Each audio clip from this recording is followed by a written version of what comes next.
बिजली की बात करें तो वर्तमान में जिस तरह से माननीय मंत्री जी ने प्रभार लिया है, तब से हमारे पामगढ़ क्षेत्र में काफ़ी दिक्कतें आ रही हैं। बिजली के संबंध में काफ़ी कटौती हो रही है, तो इसे भी सुधार करने के लिए हमने एक पत्र लिखा है माननीय मंत्री महोदय जी को, और हम चाह रहे हैं कि बिजली की जो समस्या वो ग्रामीण स्तरों पर ना हो।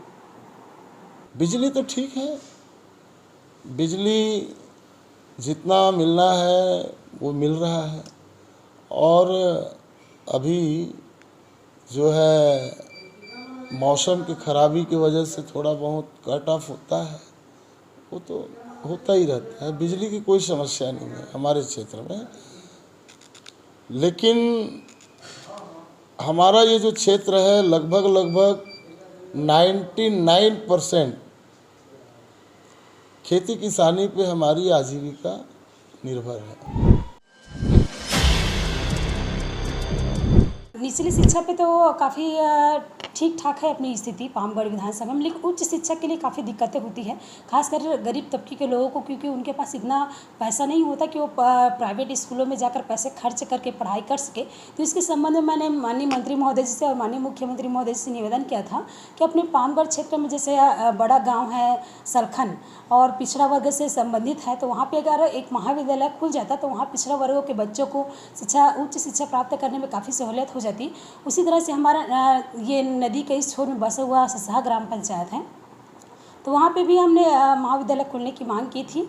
और एक सबसे महत्वपूर्ण मैंने मांग अपने पामगढ़ में ही कन्या महाविद्यालय की मांग की थी, जिससे हमारे बेटियों को उच्च शिक्षा प्राप्त करने में काफ़ी सहूलियत महसूस होता है, क्योंकि आज हम जिस तरह से देख रहे हैं वर्तमान स्थिति में जो हमारे बेटियों के साथ अन्याय अत्याचार हो रहा है, उससे हमारे पेरेंट्स बहुत भयभीत हो जाते हैं, और भयभीत होने के कारण अपने बच्चों को पढ़ाई लिखाई के लिए नहीं भेज पाते। तो अगर अपने पामगढ़ में कन्या महाविद्यालय खुल जाता तो हमारी बेटियों को पढ़ने के लिए काफ़ी बहुत अच्छी हो जाती। तो इसके संबंध में हमने प्रयास किया था, लेकिन हमारे प्रयास सफल नहीं हो पाए।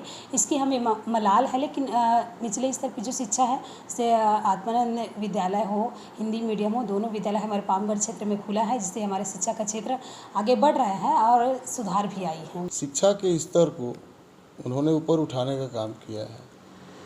स्वामी आत्मानंद अंग्रेजी हिंदी मीडियम दोनों में स्कूल वो खोल रहे हैं, और हमारे पामगढ़ विधानसभा में अन्य विधानसभा के दृष्टिकोण से मैं देखूं तो शिक्षा की व्यवस्था पिछली सरकार की गलती के कारण उतना अच्छा नहीं है, लेकिन अभी भूपेश बघेल जी की सरकार बनने के बाद उन्होंने शिक्षा, चिकित्सा, सड़क, बिजली, पानी, ये जो 5 सुविधाएं हैं आम जनता के लिए, इसमें उन्होंने काम किया है।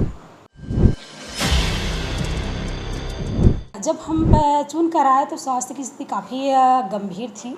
ये जो पुराना हॉस्पिटल था वो जर्जर हो चुका है, और वहाँ पे केवल रिफ़र का ही एक माध्यम बन चुका था। लेकिन हमने इस बात को विधानसभा में उठाया और प्रश्न लगाया, जिसके माध्यम से आज हमारे पामगढ़ क्षेत्र में जो सामुदायिक स्वास्थ्य केंद्र है वो बड़ा हॉस्पिटल बन रहा है। इससे लोगों को, हमारे पामगढ़ क्षेत्र के लोगों को काफ़ी राहत मिलेगी, और जो रिफ़र सेंटर बन गया था वो अब इस स्थिति में रहेगी कि हर का इलाज यहीं से आसानी से हो जाएगा, क्योंकि हमारा पामगढ़ क्षेत्र गरीब लोगों का क्षेत्र है, किसान वर्गों का क्षेत्र है, और उनके पास इतने पैसे नहीं होते कि वो प्राइवेट हॉस्पिटल में जाकर वो अपना ट्रीटमेंट करा सके पैसे खर्च करके। तो ये इसकी हमारा एक प्रयास थी कि हम अपने पामगढ़ क्षेत्र में सर्व सुविधा युक्त हॉस्पिटल खोल दें, जिससे लोगों को उसका लाभ मिले। इसके साथ मैं आप लोगों को बताना भी चाहूँगी कि मैंने अपनी निधि से 18 लाख रुपए का एक एम्बुलेंस दिया है, जिससे लोगों को काफ़ी उसमें आने जाने में राहत मिल रही है। स्वास्थ्य को लेकर के विधानसभा में स्थिति उतना अच्छा नहीं है जितना अच्छा हम कल्पना करते थे। अगर विधायक जी चाहते तो ये पामगढ़ विधानसभा का मुख्यालय है, यहाँ सारी सुविधाएं होनी चाहिए, लेकिन सुविधाओं का अभाव है। सत्ता पक्ष से इनको मदद करना चाहती है, लेकिन ये खुद तैयार नहीं है, इसका विजन ही नहीं है, इसका सोच ही नहीं है। यहाँ ना एक्सरे है, ना मर्चूरी है। गाड़ी की हालत ये है कि वो जो इमरजेंसी के लिए जो एम्बुलेंस है उसमें आदरणीय मुख्यमंत्री जी का फ़ोटो होना चाहिए, उसमें आदरणीय स्वास्थ्य मंत्री का फ़ोटो होना चाहिए। इन्होंने अपने मत से राशि आवंटित तो किया, लेकिन अपनी फ़ोटो लगा लिया। चिकित्सा जो है वो सेवा का भाव होना चाहिए, न कि ब्रांडिंग। आप काम कीजिए, आपका ब्रांडिंग अपने आप होगा। हमारे कार्यकाल के बाद काफ़ी सुधार आई है, खासकर उन तबके लोगों के बीच में, खासकर जो दूरांचल एरिया है जहाँ पे 90 दशकों से सड़क नहीं बन पाया था। जैसे हमारे दूरपा से करमंदी वाली सड़कें थी जो काफ़ी कच्ची सड़कें थी जिसमें लोगों को आने जाने में काफ़ी दिक्कतें होती थी, तो उस सड़क को हमने बनवाया है। प्लस यहाँ अपने उरैया से जो डिघोरा वाला सड़क है वो भी लोगों को काफ़ी आने जाने में दिक्कतें होती थी, उन सड़कों को भी हमने अपने माध्यम से उसको बनवाया है। बोरसी से डिघोरा वाली सड़कें हैं जो लोगों को 1 किलोमीटर के फासला से हम पामगढ़ पहुंच जाते थे, उसके लिए उन लोगों को 6 किलोमीटर दूर घूमना पड़ता था।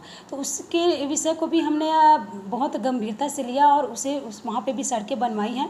कहा जाए तो हमने अपने पूरे पामगढ़ क्षेत्र में सड़कों का पूरा जाल बिछा दिया है, और जहाँ छोटे छोटे गाँव हैं वहाँ पे गलियों में भी सड़कें की आवश्यकता थी, सीसी रोड की आवश्यकता थी, तो अपने निधि के माध्यम से वहाँ पे भी हमने सड़कें बनवाई हैं।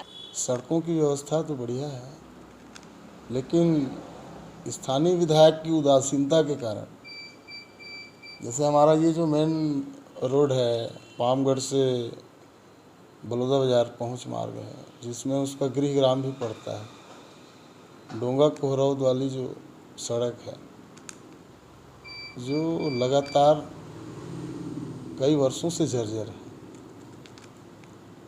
वो ठीक नहीं हो पाया। अभी नए बजट में हम लोगों ने आदरणीय मुख्यमंत्री जी से निवेदन किया, पूरे रास्ते बन गए यहाँ से वहाँ तक, लेकिन सिर्फ डोंगा कोहरौद का 4 किलोमीटर